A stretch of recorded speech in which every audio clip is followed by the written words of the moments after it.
नमस्कार, मैं हूं आपके साथ पूर्णिमा मिश्रा। हमारे खास प्रोग्राम क्या कहते हैं नरेंद्र मोदी में आज आपको सुनवाएंगे पीएम मोदी का वो ऐतिहासिक भाषण जो उन्होंने 27 जनवरी 2014 को मुंबई में दिया। मोदी जी ने अपने भाषण में कहा कि जब देश आजादी की लड़ाई लड़ रहा था तब आनंद मठ का एक गीत वंदे मातरम, उस गीत ने पूरे हिंदुस्तान को जगा दिया था। वंदे मातरम एक आजादी का मंत्र बन गया था और संस्कृत में लिखा गया वो गाना पूरी आजादी की लड़ाई को एक प्रेरणा देता रहा, बलिदान की परंपरा को पैदा करता रहा। ठीक 50 साल पहले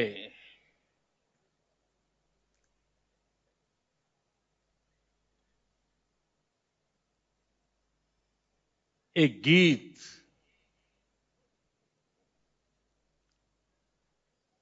जो आज भी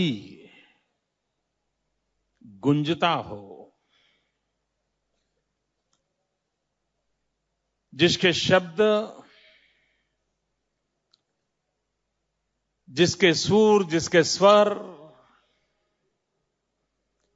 कोटि कोटि हिंदुस्तानियों की रगों में, दिलों में, दिमाग में जगह बना चुके हैं। जब देश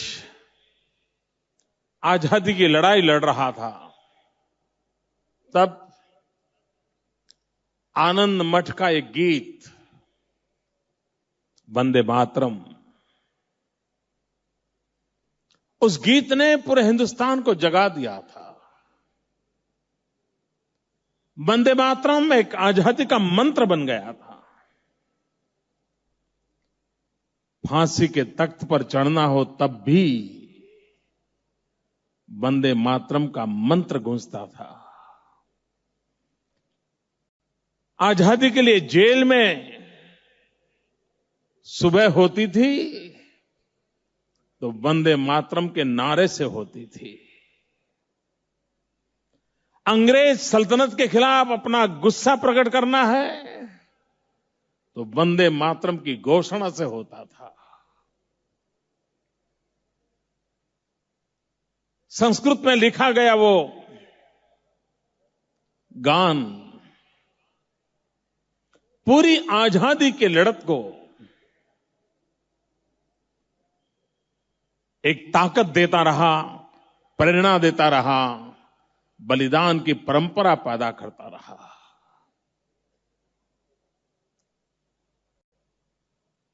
और आज राष्ट्रगान के रूप में हम सबके लिए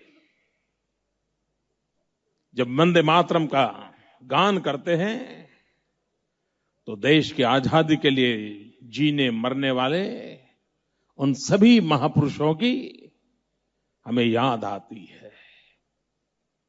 आजादी के बाद ऐ मेरे वतन के लोगों, इस गीत ने हिंदुस्तान की चार चार पीढ़ी को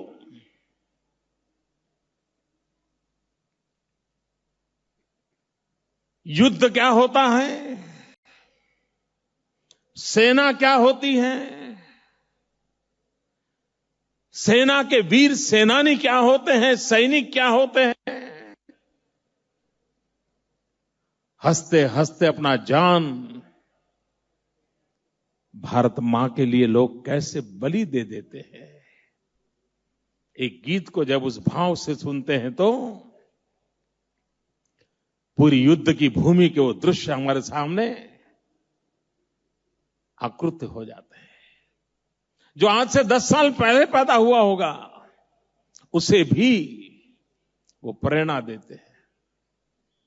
कभी कभी मुझे विचार आता है,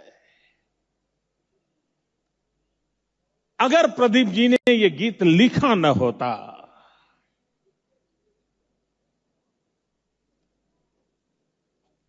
लता दीदी ने गाया न होता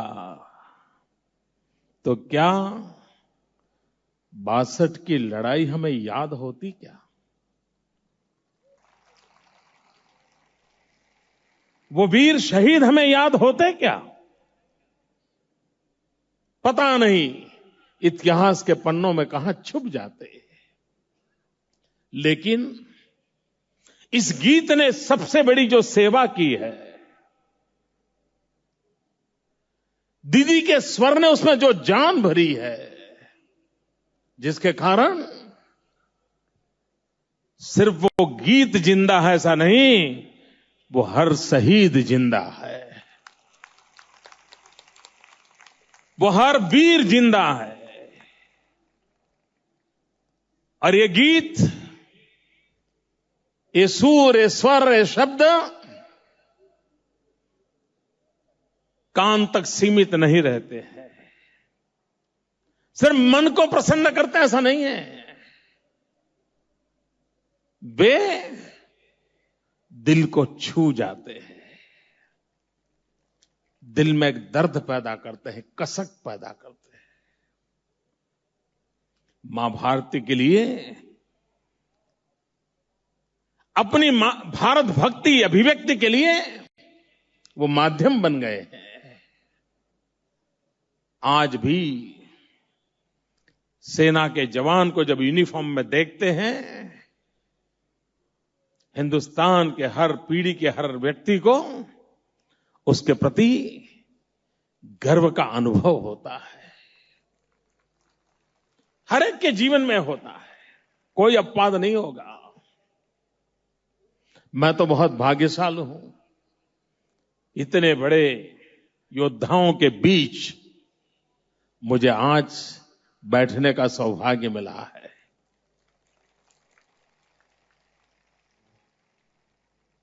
और समाज वीरता की पूजा करता है, योद्धाओं की पूजा करता है, उनके पराक्रम के गान गाता है और नई पीढ़ी को जीवन जीने के लिए तैयार करता है। भाइयों बहनों,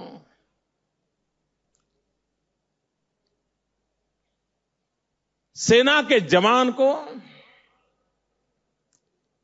युद्ध के मैदान में शहीद होने की इच्छा रहती है, इसके मन में एक ललक रहती है कि मेरा जीवन मेरी भारत मां के लिए काम आए। हर सेना के अंदर बैठे हुए हर व्यक्ति के मन में रहता है कि मेरा जीवन भारत मां के काम आए। ये छोटी घटना नहीं है मित्रों, इससे बड़ी कोई प्रेरणा नहीं हो सकती है। लेकिन जब उसी सेना के वीर जवान को युद्ध की भूमि पर नहीं, अपने ही कैंटोनमेंट में या तो एक स्थान से दूसरे स्थान पर जाते समय बुज़दिल आतंकवादियों की गोली से मरना पड़ता है, तब उसकी पीड़ा कितनी भयंकर होती होगी जिसकी हम कल्पना कर सकते हैं। जो सीना तान करके सीने पर गोलियां लेने के लिए पैदा हुआ है, उसको जब बुज़दिल आतंकवादियों की गोलियों से पीठ में गोलियां चले और मरने की नौबत आए, उससे बड़ी पीड़ा एक जवान के जीवन में नहीं हो सकती है। और भाइयों बहनों, ये देश का दुर्भाग्य रहा है, इस देश का दुर्भाग्य रहा कि युद्ध के अंदर हमने सेना के जितने जवान गंवाए हैं, उससे ज्यादा आतंकवादियों के हाथों से गंवाए हैं। युद्ध का रूप बदल गया। आज प्रॉक्सी वॉर की परंपरा बनी हुई है। आज सीमा पर जवानों के बीच युद्ध नहीं हो रहा है, दुश्मन देश आतंकवादियों के माध्यम से हमारे वीर जवानों को गोलियों से भून देते हैं। आप कल्पना कर सकते हो, एक छोटा सा देश हमारी सेना के जवानों के सर काट करके ले जाए और उसकी पत्नी चीखती रहे कि मेरे पति का सर वापिस लाओ। वो ये नहीं कह रही है कि मेरा पति जिंदा करो, वो नहीं कह रही है, वो भी तो वीरांगना है। वो कहती हैं मेरे देश की शान उसमें है कि जिसने देश के लिए सर कटाया वो सर तो भारत मां की धरती पर लाओ। और देश का दुर्भाग्य देखिए, हम हाथ जोड़ करके बैठे रहे। अगर यही हाल रहा, अगर देश के लिए जीने वाले लोग नहीं मिलेंगे तो देश के लिए मरने वाले कहां से मिलेंगे?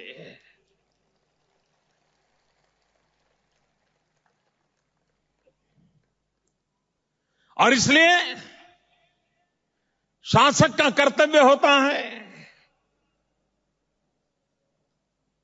सेना के जवान राष्ट्र की भुजाएं होती हैं, उसकी गरिमा, उसका सम्मान, उसका गौरव, वो राष्ट्र की रक्षा की गारंटी बनता है। और हमारे यहां तो मंत्र है, राष्ट्रयाम जागरयाम वयम। हमें अविरत रूप से जागरूक रहना होता है। भाइयों बहनों, दुनिया का कोई देश ऐसा नहीं होगा कि जहां पर अपने वीर शहीदों का वॉर मेमोरियल न हो। एक अकेले हम हिंदुस्तान के लोग हैं। इतने सारे युद्ध हुए, प्रॉक्सी वॉर हुई, हजारों जवान शहीद हुए, लेकिन हमारे देश के पास वॉर मेमोरियल नहीं है। भाइयों बहनों, मैं पूछना चाहता हूं मुंबई वासियों को, आज जब हम आए मेरे वतन के लोगों गीत की 50वें वर्ष की मना रहे हैं, पूज्य दीदी हमें आशीर्वाद देने आई है, तब मैं पूछना चाहता हूं, क्या हमारे देश में उत्तम प्रकार का वॉर मेमोरियल होना चाहिए कि नहीं होना चाहिए? वो बनना चाहिए कि नहीं बनना चाहिए? हर शहीद को याद करना चाहिए कि नहीं करना चाहिए? मुझे लगता है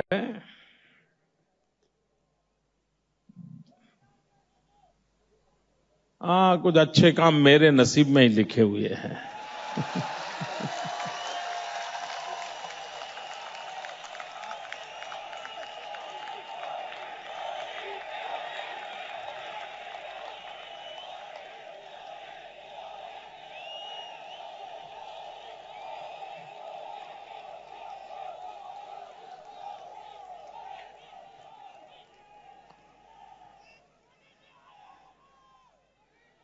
ये आवाज सिर्फ मुंबई की नहीं है, वॉर मेमोरियल की आवाज कश्मीर से कन्याकुमारी पूरे हिंदुस्तान की है।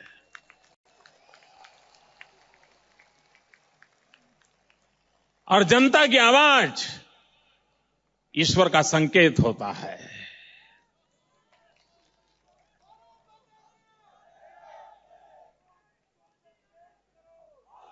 भाइयों बहनों,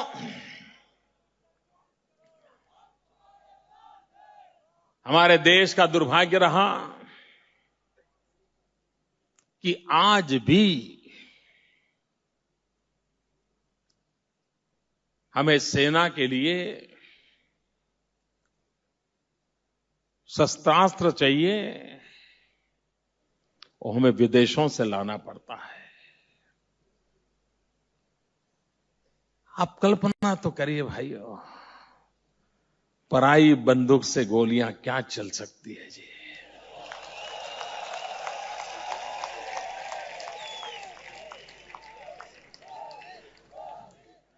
अगर मेरे हिंदुस्तान के किसी नौजवान के हाथों से वो शस्त्र बनता और उससे अगर दुश्मनों को भून दिया गया होता, तो उस शस्त्र बनाने वाले उस जवान को भी कितना गर्व होता।